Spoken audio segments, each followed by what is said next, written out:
Olá, turma, mais uma vez aqui para uma aula virtual de Ciências da Natureza para as turmas de EJA, Noite, C e D. Mas antes da gente começar a aula, como a gente sempre fala, né? Vai no canal da escola, assina, se não assinou, curte, assiste os vídeos quantas vezes forem necessários, faz anotação. E é uma maneira de vocês prestigiarem o trabalho dos professores. Essa aula, né, ela é uma aula bem mais objetiva, porque ela é uma revisão para avaliação global, ela acaba sendo uma extensão da última videoaula, que foi utilizada para a P2, e que basicamente a gente vai fazer essa extensão enfocando partes relevantes, especialmente do assunto de química, tá certo? Que é um assunto que ficou mais extenso aí. Nessa revisão para avaliação global, que vocês podem trabalhar junto com a última videoaula, a gente vai priorizar os conceitos, então, analisados na química dos modelos atômicos. Então, só relembrando que todas as coisas que existem no universo, tudo que é vivo, que não é vivo, né, sabe-se há bastante tempo que é formado por partículas menores que reunidas formam os materiais. Né? As substâncias são formadas por moléculas, as moléculas são formadas por partículas menores, e essas partículas menores são exatamente o que a gente chama de átomo. Agora, essa ideia, né, do átomo, essa noção de que todas as coisas tinham aí algo em comum na sua formação, nós mesmos, um pedaço de papel, o ar, né, tudo, né, essa partícula fundamental, que é o átomo, esse primeiro conceito, a própria palavra átomo, ela tem um fundo filosófico, né? Ela tem uma base filosófica, né, que data antes de Cristo, porque já existiam pensadores na história antiga que questionavam de como de onde o homem veio, para onde vai, de que todas as coisas são feitas.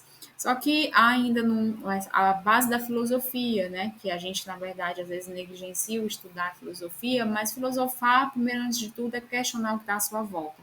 Então, muitos pensadores, e aí a Grécia Antiga, junto com os contemporâneos daquele momento antigo, contribuíram para pensamentos que esclarecem e fundamentam vários conceitos de hoje que facilitam aí a vida moderna.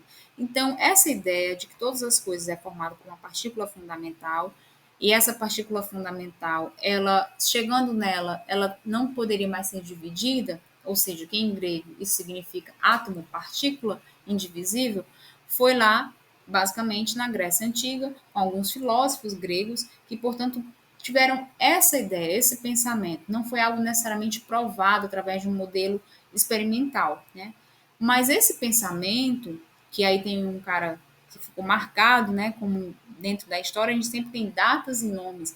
Então, Demócrito foi um deles, para ter esse pensamento, foi fundamental, porque a partir dessa ideia de que todas as coisas eram formadas por algo fundamental, partículas, né, uma partícula que chegasse no menor pedacinho seria ela, e a reunião de várias delas formariam todos os materiais, foi fundamental para que a gente pudesse entender como realmente todas as coisas são e pudesse transformar materiais em outros, fazendo a manipulação dessas partículas. Então, relembrando esses modelos atômicos, essas ideias, porque inclusive já se sabe, né, há muito tempo que um átomo é totalmente divisível, mas essa primeira ideia ela foi fundamental de se saber que ela é divisível, mas a ideia de que ela não poderia ser dividida foi a base. Né?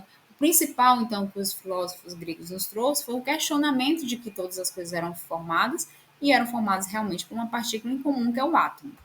E a partir desse pensamento, lá quase 500 anos antes de Cristo, você tem aí um lapso dentro da história da ciência, e aí, no final da Idade Média, né, início da Idade Moderna, com o advento da metodologia científica, o pensamento científico que ultrapassa o pensamento e vai para os modelos experimentais, a gente tem um resgate, um cara chamado Dalton, desse pensamento grego, né?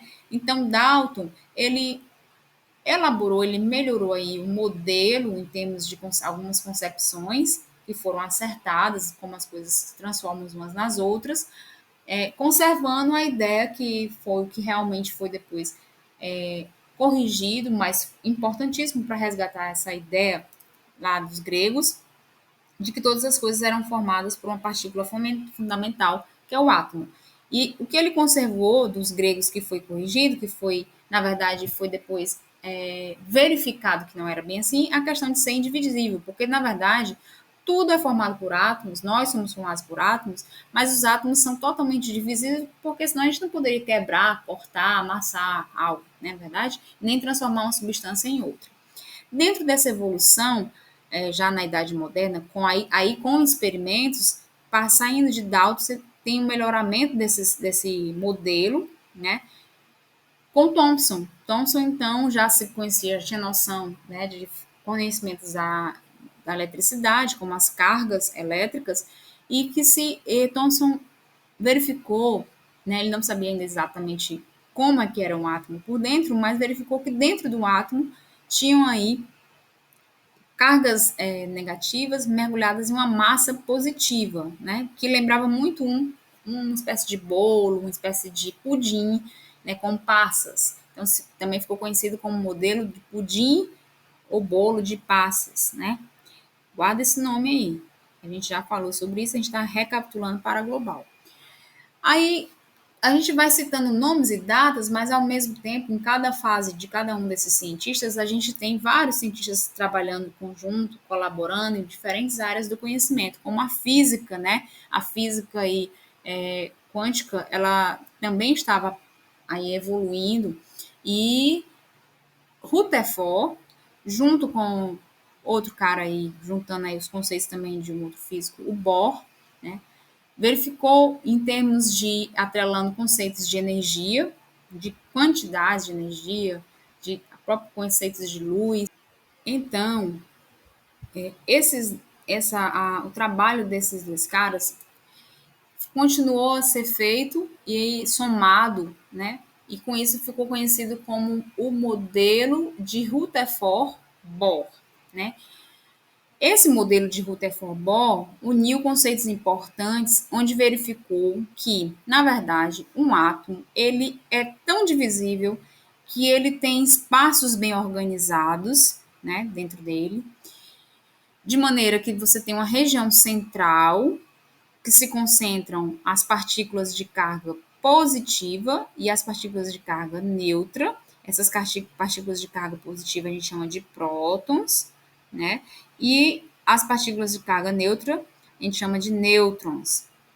Essa região central a gente chama de núcleo, tá certo? É onde estão os prótons e os nêutrons, estão no núcleo do átomo. E esse núcleo, na maioria dos átomos descobertos até hoje, tirando os materiais radioativos, ele fica intacto, né? Ali ficam ali aquelas partículas, os prótons e os nêutrons, né? Essas subpartículas atômicas intactas, mantendo o átomo íntegro. Em volta do núcleo é que a gente tem partículas que se movimentam. Essas partículas que se movimentam são as partículas de cargas negativas, que a gente chama de elétrons. E é devido ao fato dos elétrons poderem se movimentar de tal forma que eles podem sair de um átomo, vir de outro átomo, é que a gente pode formar as substâncias, né? As moléculas. A gente vai falar mais isso nas próximas cenas, né? Nos próximos capítulos. Então, e isso acontece de maneira que cada elétron está organizado em níveis diferentes de energia em torno do núcleo. Isso se assemelha muito ao nosso sistema solar, né? Como o núcleo fosse o Sol, os elétrons fossem os planetas que caminham aí, orbitam em torno do Sol e em torno de si mesmos. Então, a revisão basicamente é em cima dos modelos atômicos, que chega a contribuir aí para o modelo atômico atual, que é uma variação do modelo de Rutherford-Bohr, considerando exatamente essas diferentes quantidades de energia, né? Então, a gente vai revisar isso daqui para fazer a avaliação global, tá ok? Dentro da evolução da história da ciência, modelos que aí passaram a ser experimentais e que permitiram que o homem pudesse, então, manipular as substâncias a partir do conhecimento dos átomos que formam essas substâncias, tá ok? Qualquer dúvida, tirem as dúvidas, revisem os vídeos, os conceitos e estamos disponíveis. Um abraço e até mais.